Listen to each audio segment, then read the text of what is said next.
Hi there, so we're going to make Thai chicken curry using our green Thai curry paste that we made earlier.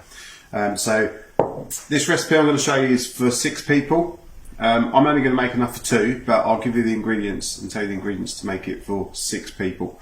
So you're going to need 2 chicken thighs per person, and you need to get them boned out, skinned, and then each chicken thigh cut up into 4 pieces. Okay, so there's enough there for everyone there. Okay, you're going to need 1 tablespoon of oil, 400 grams of chestnut mushroom, 1 tin of coconut milk, okay, 200 millilitres of chicken stock, which is here. Oh, it was 200 millilitres of water, sorry, with a chicken OXO cube grated into it. We've got 6 kaffir lime leaves, which are in here. We've got 200 grams of green beans. I'm using sugar snap. You could use Monge 2, or you could use fine beans as well. We've got half a bunch of coriander, which I'm going to chop as well. And then to finish, we can serve it with some lime and some rice. Okay, so first thing is first. I've got the pan I'm using is a deep pan. So it's still a non-stick pan. It's called a flared saute pan. But what I don't want to do is reduce the liquid off too much. So find a pan which you're happy with, that's got sort of relatively high sides, and that you can saute and fry off in as well. Okay, so the first thing we're going to do is we're going to heat up our spoonful of oil.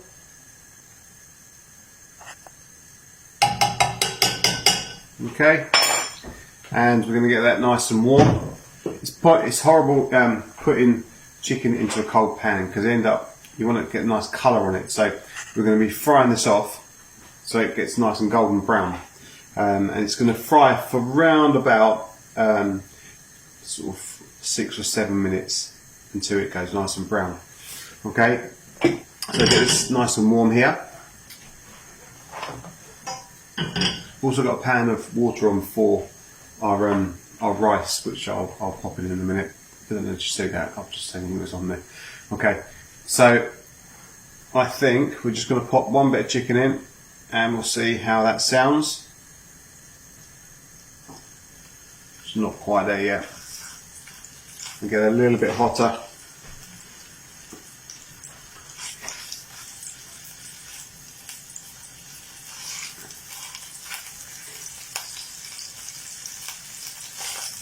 Okay, good, and now I'm quite happy with that now. So we're going to put the chicken in into the pan, and I'm going to start sauteing that off until it's golden brown.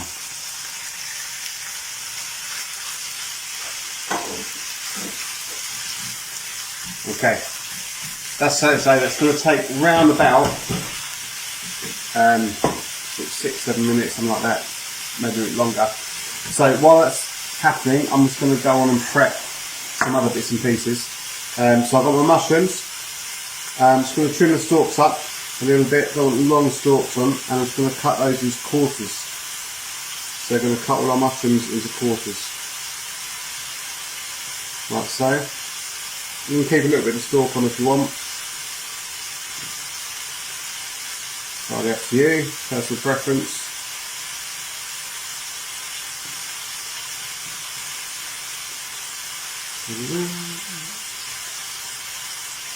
I'm going to give the chicken a little shake in a sec.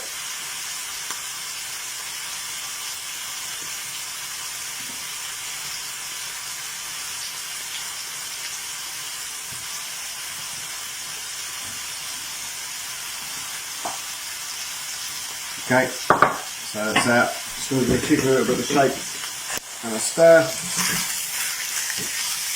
See, it's getting some nice colour on there. Now, we don't want it to burn, so we've got to be careful we're not going to burn the chicken. And I think I said earlier about using a thigh. It's got so much more flavour in it than the chicken breast does. So it's much better for making curries and stews and things that you're going to poach in liquid. If you poach a breast in liquid for a long period of time, it's just going to get really dry and it'll be horrible. So thigh is definitely the best option. With this sugar snap peas, I do love sugar snap peas. We're just going to cut those down into 3. That adds a little bit of crunch to the finish. They're only going to cook for about 2 minutes right at the end. So a little bit of crunch, a little bit of colour.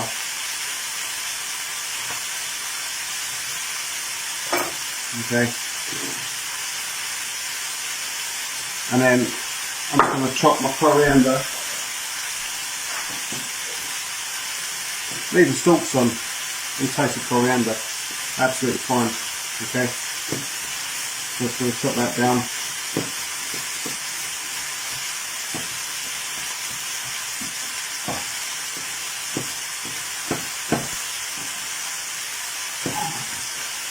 You could use Thai basil, it's just slightly sweeter basil instead of using coriander. I like coriander, it's one of my favourite herbs, really, really nice. So I'm just going to stir these over again. You can see this colour that's happening on it, you can see that there. Yeah, that's what we want all over. It's not too far off now, another couple of minutes. Then what we're going to do with these, once they're browned, I'm going to get a plate and I'm just going to pop the chicken onto a plate because we're going to use this one pan. So the next thing we're going to do after the chicken is we're going to saute the mushrooms off. We're going to fry the mushrooms. They don't take as long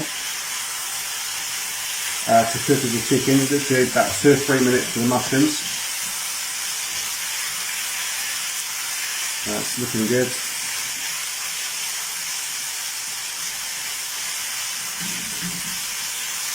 I'm not adding any salt at this point either. I want to season it at the end, so I want to make sure that it's not overpowered with salt and pepper, because you've got loads of flavour in the curry paste and the chicken stock as well.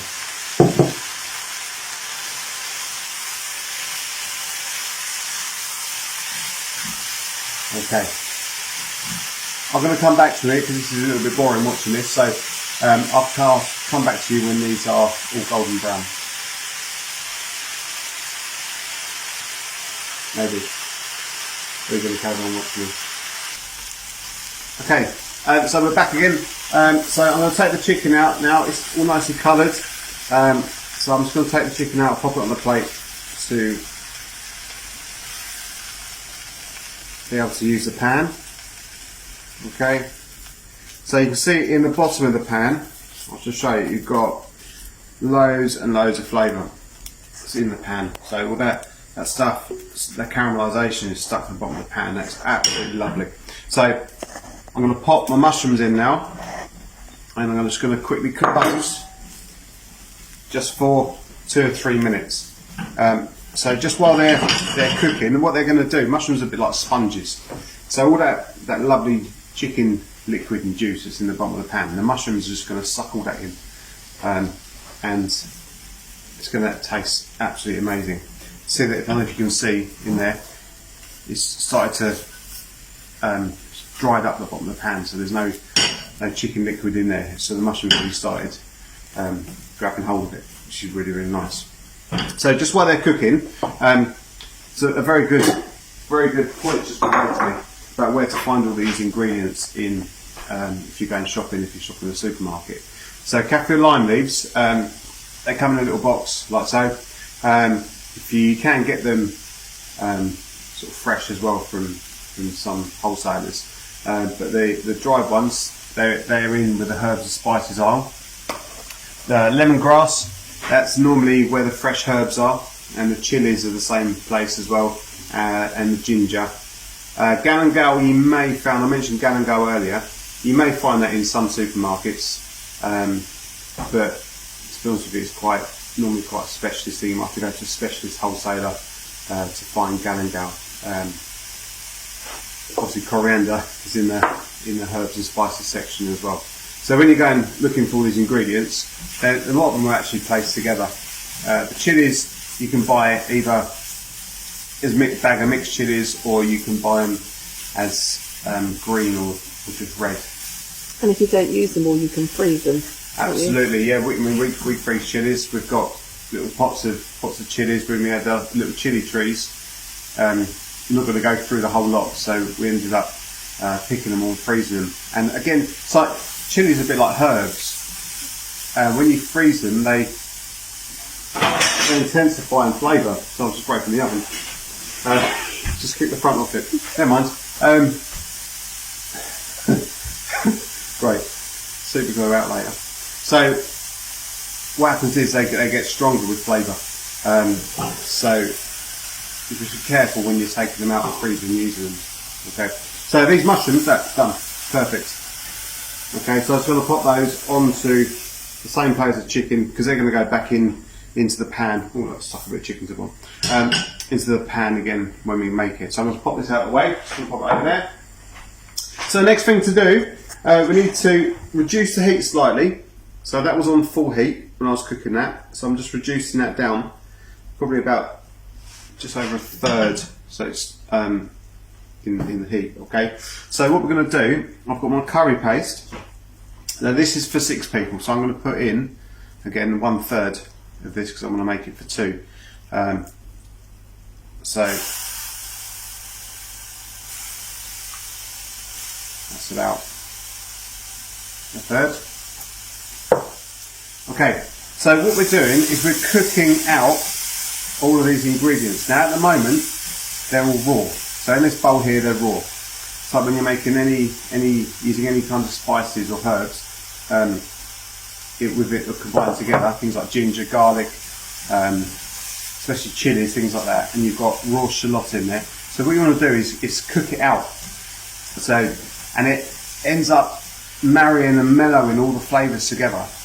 I've seen some people when they make it, they just literally chuck in the curry paste into the liquid, if you're using coconut milk or stock, and they wonder why it tastes really bitter and doesn't have the same effect as when you have it when it's cooked properly. So what we're trying to do, we don't want to burn it, so that's why the heat's down. Again, I mean, you'll be able to smell it if you do try and make this, but the smells are absolutely amazing. So I'm keeping an eye on this, and this is going to cook for around about 3 minutes, so without colouring. But it's taking some colour off the bottom of the pan because it's in a way sort of deglazing the pan, because it's got liquid in the onions and that's coming out, and the shallot, sorry, it's coming out, and cleaning the pan. So all those flavours that the chicken left and the mushrooms have left as well, that's all coming out into the paste. So that's looking really, really good. I might just turn the heat up a little tiny bit.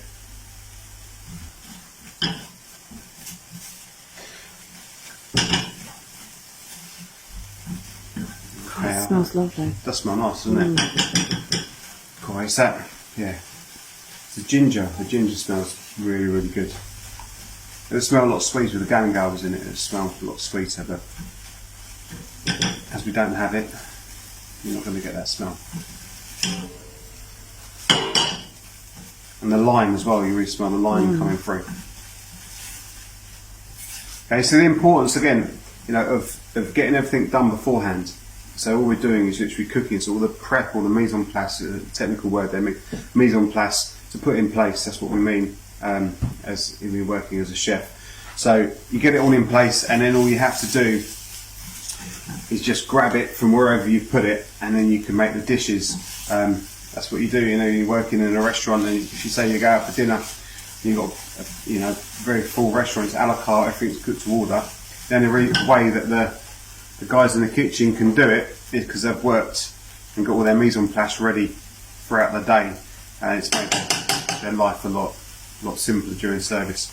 Okay, so we've got here, that's been cooking now. I'm happy with that. I'm happy that's cooked out enough. Okay, so this chicken stock here, so I need to use 1/3 of this So I'm going to go 1/3 of that in the pan, thereabouts. I can always add a little bit more if I need to. And then I'm going to pop in the coconut milk and the kaffir lime leaves.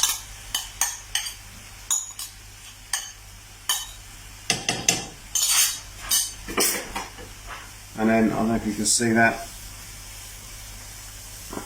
the colour. Okay, there you go, really, really nice. So that's going to just come up to the boil, okay. And I'm just going to cook that out for sort of 5 or 6 minutes, okay. On a nice simmer. Okay, so while that's happening, I've got some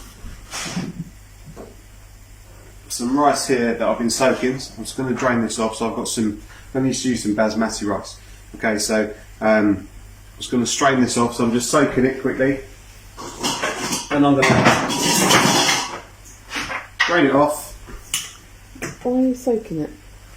Well, I'm soaking it just to start drawing out the starch. You can see the colour of the water there. That was clear water. Now you can see it's quite cloudy.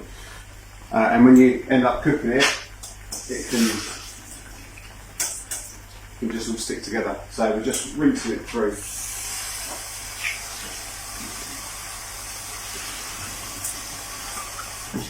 Okay, now in the water, in the pan, I've put some oil, and that helps the grains stay separated with the oil.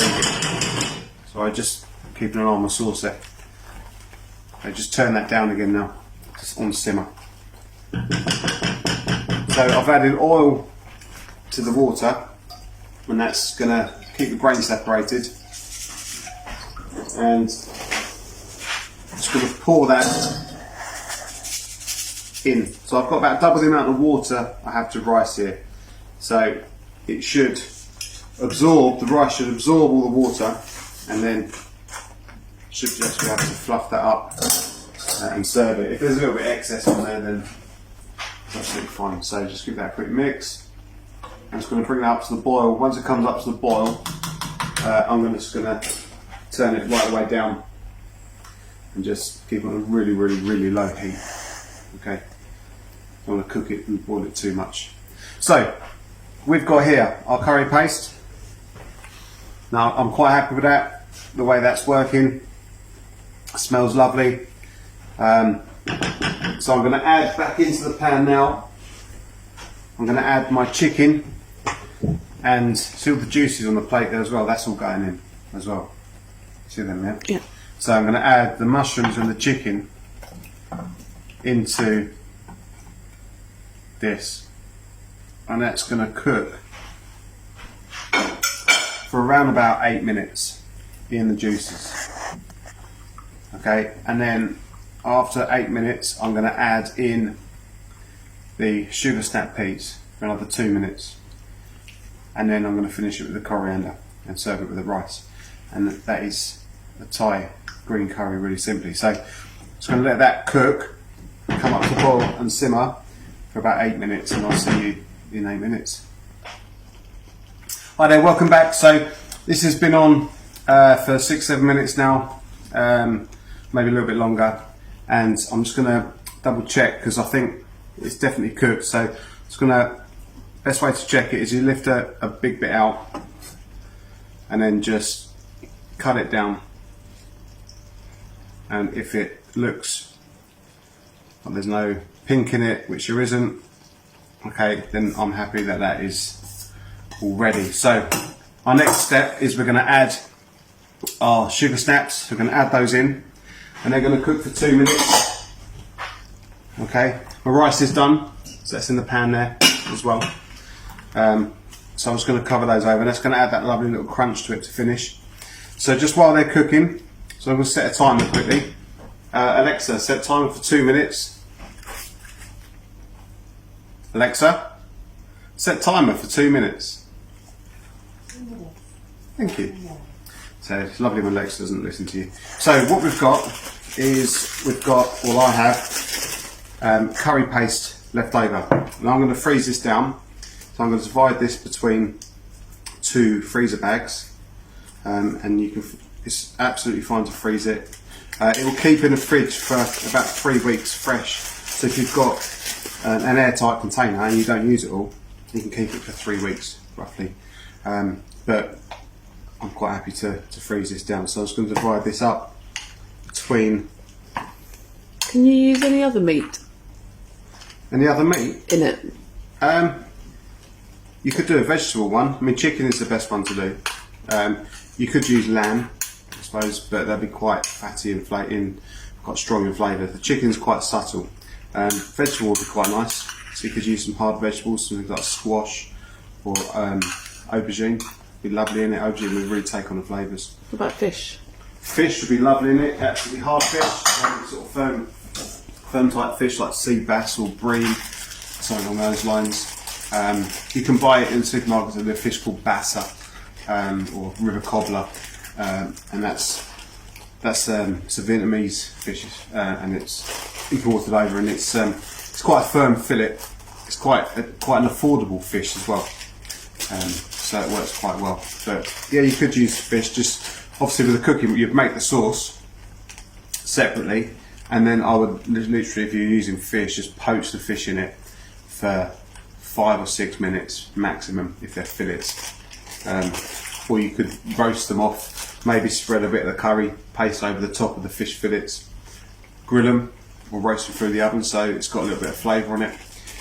Yeah, have a bit of a play around with it really. All those flavours there, so you need cumin and coriander seeds, lime, chilies. You could do something with it. Alexa, stop. That's the 2-minute timer. Okay, so they're ready to go in the freezer.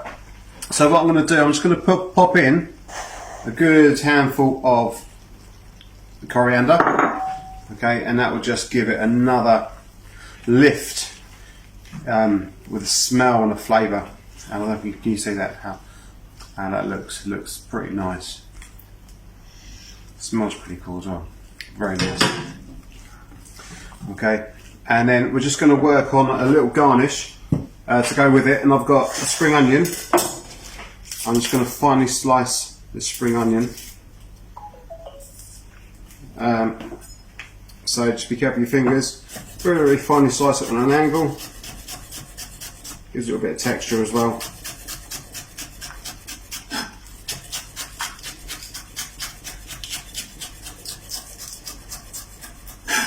Okay, and then you just got a wedge of lime as well.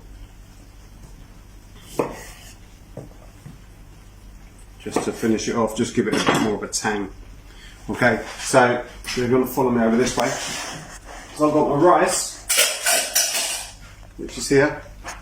All the grains there, see, are lovely separated grains. Now, this causes arguments in families how you do this. So there can be people who are a rice on the side or a rice underneath. Here we agree that it's best to do it rice on the side. So I'm just gonna pop 1 spoonfuls of rice on the side. Okay, just like so. Beautiful. And then I'm going to turn that off.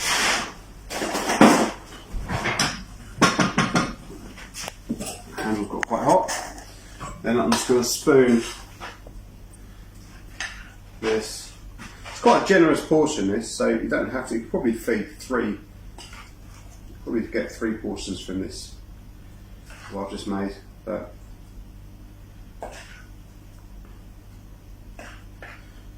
Okay, I did try it for seasoning, by the way.